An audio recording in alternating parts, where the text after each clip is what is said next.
it's Leland at the Speaker Hardware Shop. Got something really exciting going on in the shop right now.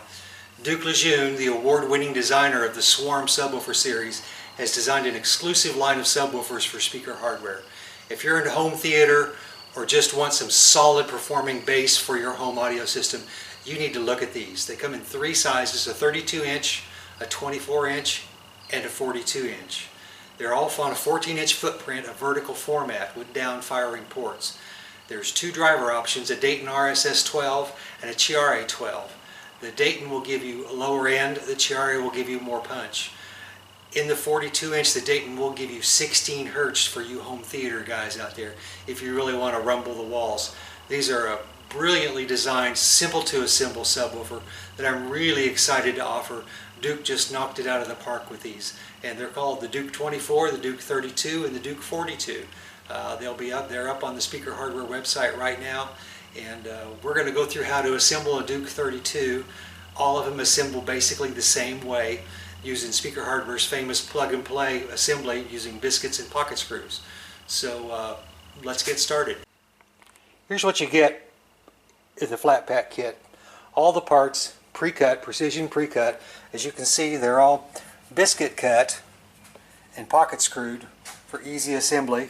Here's your port cutouts, there's your jack plate cutouts. It also comes with the precision ports. All of these cabs require two precision ports. They will come with it. It comes with all the biscuits and all the pocket screws that are necessary. Here's your bracing, and then I've got another video that shows how to assemble bracing. I do it this way just because I prefer. I think it's easier to install. As far as tools, you need a 6-inch number 2 driver, probably a 3-inch number 2 square driver. And if you have a right angle attachment for your drill, it sure makes it a whole lot easier. You don't have to have it, but on some of the screws it's a whole lot easier to reach in with that and put it together. That's basically all the parts that you get. We'll go through the assembly procedure on one of these and I'll show you how it goes.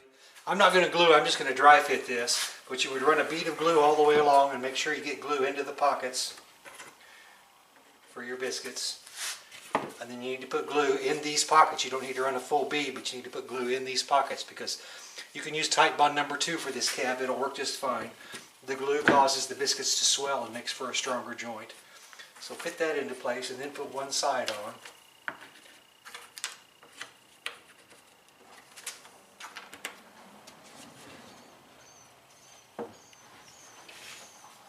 Start back just a little bit and slide it into this.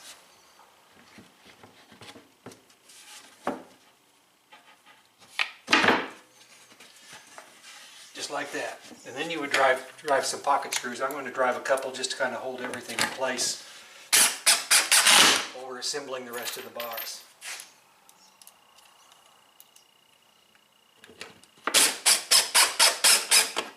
Now at this point, you should install the actual baffle. This cutout is the same size as the woofer. This is the actual baffle, and it fits right here. I just glue it and screw it in place with some screws or drive some nails into it. It just glues right onto the face of this piece. This is actually the back of the cab. You want it facing towards a wall. Then install your other bottom. Actually the top of the cab.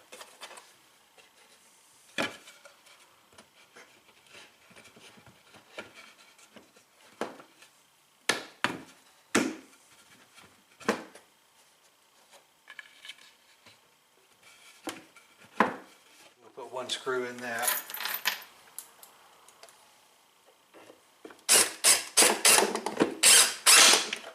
If you watch, when I drive this screw, you'll see how tight it'll pull this panel up. That's why you can build without any clamps and all of your fasteners are hidden on the inside.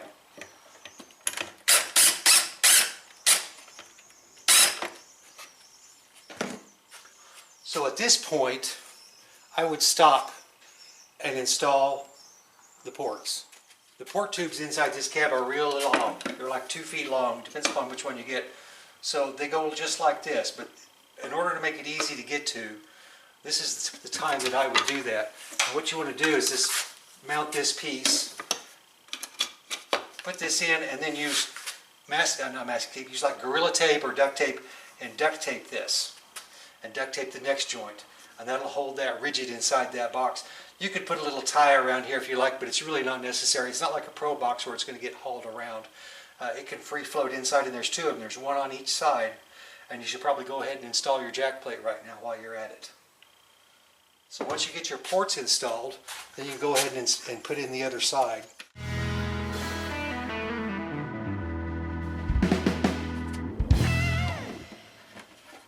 And you'll have to kind of rock these out a little bit, just like that.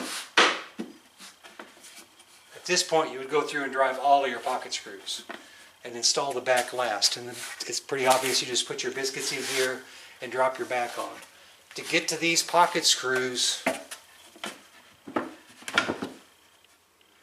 in the back, that attach the back, you reach in through the baffle, and that's when you kind of need this right angle driver, because you reach back into these ones that are clear to the back and they're a little hard to get to. After you've driven a few pocket screws, you can reach in and you can do them by feel. With that 6-inch bit, it's pretty awkward. But if you use the 4-inch and the right angle driver, it's a real easy go. That's all there is to it. That is an incredibly easy to assemble box. Will give you stunning performance. So this is what your 24, 32, or 42-inch Duke subwoofer should look like. They're designed to be a rear firing driver, so this is the rear side of the cab. That way you wall load it or corner load it, and that gives you additional output and additional low end frequency response. That's one of the ways that you can get this cab to give you a response to 16 Hertz. If you turn the cab around, you can see it gives you one unbroken continuous plywood front. And because we use stain grade Baltic birch, you can stain that, paint it, do whatever you want to with it. If you are going to stain and varnish this cab, you need to specify it when you place the order. There will be radio buttons on the Speaker Hardware website that will let you choose between stain and varnish or a paint grade box. The reason for that is I'm having trouble getting Baltic birch with a clear exterior finish without any footballs. So as a consequence, I have to waste a lot of plywood in order to get a completely clear panel. If you specify paint, it may have some footballs on it. But the beauty of this nice straight front is you can hang pictures on it, you can paint it, you can do whatever you want to with it. It gives you a great wife acceptance factor because it's small and it's easily hidden, and it's easy to blend that into your furniture.